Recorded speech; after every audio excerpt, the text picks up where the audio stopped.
Alright guys, stick around because today we're going to be learning about pizza in under 3 minutes.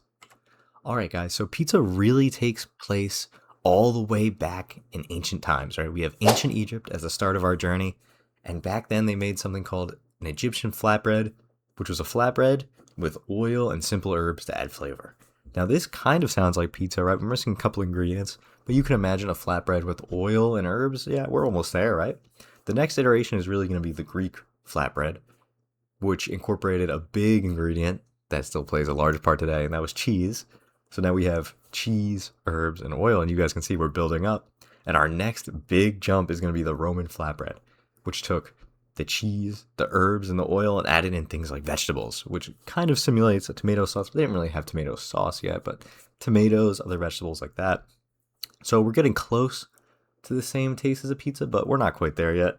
So let's take a big jump to 18th century Italy, where there was a baker named Raffaele Esposito, and he wanted to make something really amazing for the queen, who happened to be named Queen Margherita at the time. He wanted to make something that symbolized Italy, so he took the three colors of the Italian flag, red tomatoes, white mozzarella, and green basil, and combined them on a flatbread to make the Margherita pizza. And, he named it after Queen Margherita, and she loved it. She spread it far and wide. It became a national treasure for Italy, right? They took this tomato, mozzarella, and basil, very simple, put it on the flatbread, and bam, we had the Margherita pizza. Flash forward to today, we have millions of kinds of pizzas, millions of different types, millions of different flavors, but we really have three archetypes, right? We have the thin crust, which is kind of a New York style, and it still follows the same principles, right? We have tomato sauce, cheese, maybe other toppings besides basil, but tomato sauce, cheese, and a very thin crust, which is a little different. And then we have deep dish, which is a Chicago style, right?